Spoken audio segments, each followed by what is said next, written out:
Good morning, guys. Let's talk about optimal injection frequency and what we are trying to achieve with testosterone replacement therapy, essentially hormone replacement therapy. Now let's consider natural physiology first. We want to achieve stable levels. However, the release of testosterone from the testes is not constant. There is diurnal variation. So that means testosterone levels tend to increase at night time when you're anabolic, and they decrease over the day when you're catabolic. You are not solely anabolic at certain times of the day. You are not solely catabolic. However, you are predominantly anabolic at nighttime and predominantly catabolic in the daytime. So, how much of a variation do you typically see? In younger guys, that's about 30%. In older guys, that variation is less significant. Why? Could it be to do with declining testosterone levels and elevating SHBG levels? Yeah, that kind of makes sense, doesn't it? So, what happens in testosterone replacement therapy? Now, we don't inject testosterone without an ester attached to it. Well, why don't we? Well, we don't because the half-life of testosterone is short, between 10 and 100 minutes. So you'd obviously have to inject multiple times a day. And we have the complicating issue of SHBG. So SHBG acts as a buffer. Testosterone and also estrogen and DHT bind to SHBG because their half-lives are short. And we need, as we've already discussed, these hormones to be active all day, every day, but in varying proportions. So you don't want a big spike because then you'll have a big trough. And if we are trying to achieve stability and hormonal balance, that goes against the whole philosophy of homeostasis, this maintenance of an internal environment despite external changes, and understanding the real role of testosterone, growth and repair. So we inject testosterone. It has an ester attached to it, which is essentially a whole load of carbon atoms. Now we tend to do that into either the subcutaneous tissue or the intramuscular. Why sub-Q? Sub-Q is actually more effective because of the fact the absorption takes longer. So it goes into the adipose tissue between the skin and the muscle, and it gets absorbed into the capillaries and then into the venous system and then onwards to the liver. Also, it goes via the lymphatic system, which eventually drains into the venous system. That delay has a positive effect. Why does it have a positive effect? Because eventually you will build up stable levels. It's interesting. What actually appears to happen is it decreases your propensity to aromatization. Now, aromatization is the conversion of testosterone to estrogen. Now, that happens in numerous organs, but the actual one of significance here is the liver. Now, the liver is interesting because in a very healthy liver, you will not have expression of the aromatase enzyme. But as we've discussed before, our modern civilized worlds are very unhealthy, and we all tend to have an element of liver dysfunction and hence expression of the aromatase enzyme. So the testosterone goes to the liver. It has the carbon atoms cleaved from it. Then you have SHBG, sex hormone binding globulin. Now this is an incredibly fascinating glycoprotein because it binds to dihydrotestosterone, testosterone, and estrogen. It has different affinities for each individual hormone. So it's got a higher affinity for DHT, then testosterone, then estrogen. As because, what the hell is he talking about? Because SHBG's primary role is to act as a buffer. Is it mopping up all that nice testosterone so that you can't use it? No, of course it's not. It's mopping it up so that you can use it 24/7, 7 days a week. So when you find people proponents of low SHBG to bump up your free testosterone, they're missing the point, as a lot of these guys do miss the point. If you didn't need SHBG, you wouldn't have SHBG.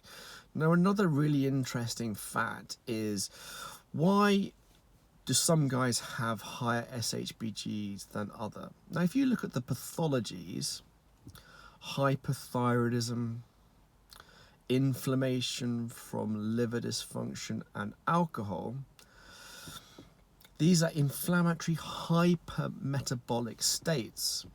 So we tend to see an elevation in SHBG in these states because the SHBG is acting as a buffer. So these are primarily catabolic states, inflammatory states, hence you have a higher SHBG.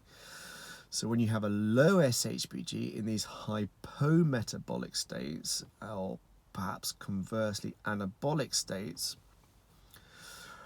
you see low SHBG in hypothyroidism, metabolic syndrome, and when you have high testosterone. So what we tend to see in TRT is a very slight drop in your SHBG initially, with horrible compounds such as 12 weekly 1000 milligram 4 mil libido injections, or over aggressive protocols that are designed, and don't tell me they're not, they are designed to send you high, not realizing that your body wants balance. You will see a significant drop in the SHBG. Now, is that because it's an anabolic hormone? It kind of makes sense.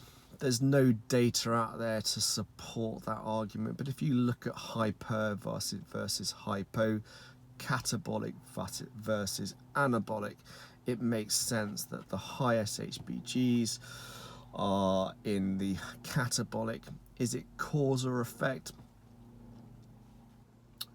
That's up for discussion, but it makes sense that if you have a working body and your body is working for you, not against you, you will have a higher SHBG in these hypermetabolic catabolic states and a lower SHBG in these hypometabolic anabolic states. And we do see that.